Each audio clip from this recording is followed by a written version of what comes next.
Hello, friends. Welcome back to the Life Reset Collective.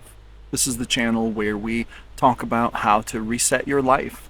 Could be a complete life reset brought about by divorce, or losing a job, or relocating, or the death of a loved one, big life change, whatever it could be, or maybe smaller categories, whatever. Sometimes we have to reset our lives, and on this channel, we help to do that with simple steps: compassion, kindness, hope. My name is Josh. I've had to reset my life twice due to divorce, so this topic is really actually pertinent for me. Signs you're ready to begin again after a breakup. I'm going to go through these very simply. Not going to do a lot of expounding on them. What I would like to do is share these with you, these 10 signs you might be ready to begin again after a breakup, and then let you ponder them. Ask yourself, are you ready for the next chapter? Or maybe are you still a little bit emotionally unavailable, emotionally tied up in your past relationship? This is a very good question, so here we go. Let's dive in. First sign you're ready to begin again after a breakup: you're not trying to win the breakup. You're no longer checking their social media, comparing who's happier, or obsessing over closure. Peace matters more than proving anything. Sign number 2. You feel curiosity about the future, not just fear. You might not have it all figured out, but there's a quiet pull toward possibility, a desire to explore, try new things, or reconnect with yourself. Sign number 3. You can hold the past without being owned by it. Memories come, and they might still hurt, but they don't take over. You're no longer stuck in loops of what if or if only. Number 4. You've stopped making yourself the villain or the victim. You've taken responsibility where it's yours, and you've released what was never yours to carry. You no longer tell the story in extremes. Number 5. Your nervous system feels more regulated. You're sleeping better, breathing more easily, feeling a bit more grounded. Even small signals from your body, like less tension or more energy, matter. Number 6. You no longer need love to prove you're worthy. You've come home to yourself. You're building worth from the inside out, not waiting for someone else to see your value. Number 7. You're able to imagine connection without panic. Thinking about future love doesn't make you spiral. There's hope, openness, maybe even excitement. Number 8. You've rebuilt or rediscovered some part of your life. Whether it's your home, your finances, your friendships, or your passions, you've started reclaiming space that once felt lost. Number 9. You're not rushing the process. You're okay with being where you are. You're not forcing healing. You're living it, and you trust that beginning again will come in its own time.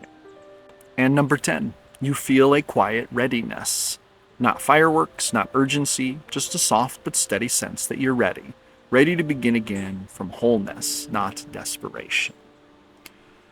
I believe that these are 10 solid tips to help show you, to give you that sign that you're ready to begin again after a breakup. You're ready to love again, ready to maybe date again, ready to open yourself up again.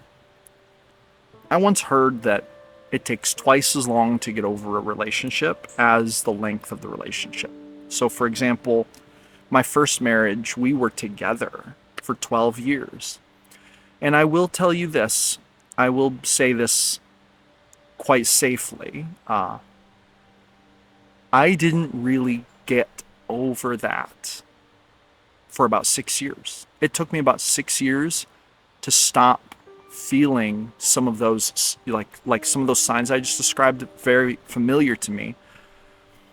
It took me 6 years to stop thinking about the relationship in extremes. It took me 6 years to stop blaming myself or her for the problems and instead just accepting. It took me 6 years to not feel the pang of hurt over the emotions. Slowly over time, I eventually got to a point where it was more benign. It was in the past. I had officially emotionally moved on from it, but it took a while. And I once had a 4-year relationship, and it took me about 2 years to get over that relationship.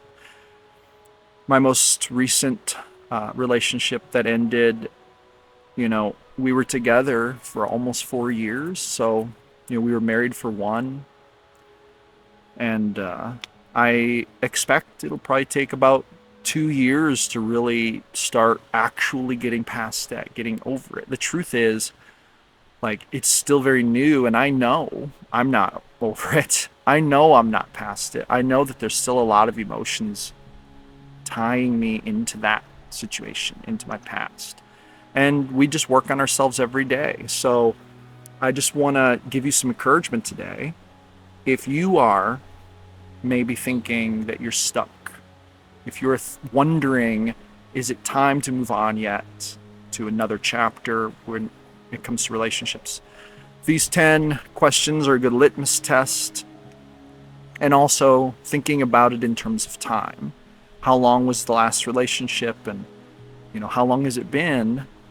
This might give you a gauge of a realistic frame of view for how long it might take. And let me also say this, just because maybe you were in a marriage for 20 years, you think to yourself, does that mean I can't date again for 10 years? No, I don't think that is true.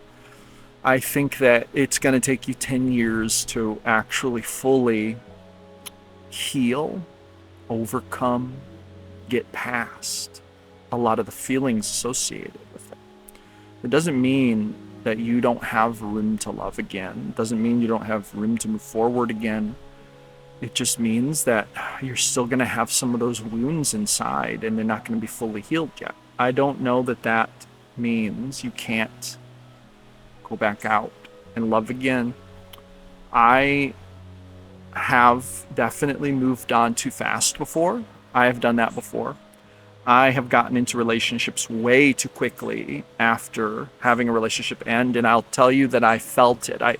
It was almost like being with the new person. Just there was this pang of guilt, this pang of pain left over as I thought about the relationship that I was still mourning while already being in a new one. And to me, if I'm having those feelings, then it's too soon. It's too soon to be in anything serious anyway.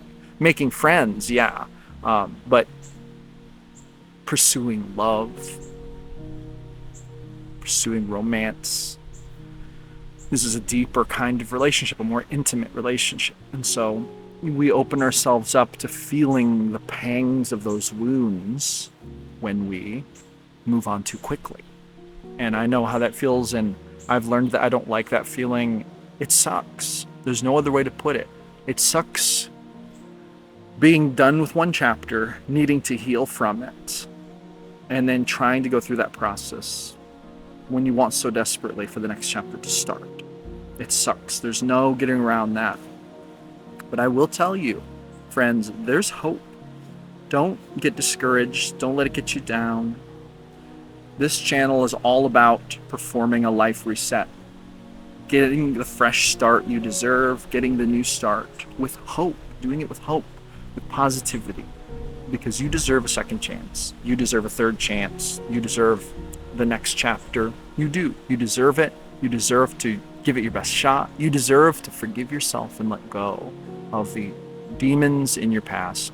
And you deserve to look forward to a bright future, the best chapter yet. And that's what I want for you. And you can do that for yourself. And I hope that these tips have given you a little bit of insight into, is it time to move on now, or do I have a little more healing to do before my next relationship? So my name is Josh. Welcome back to the Life Reset Collective. You can watch some of our other videos. I hope that this has helped you. Please go with peace, go with hope, go with love in your heart, love for yourself, gratitude, compassion, and light. Please go forward with light in your heart. Cast that heaviness aside. Let's make the next chapter the best one yet. See you on the next one.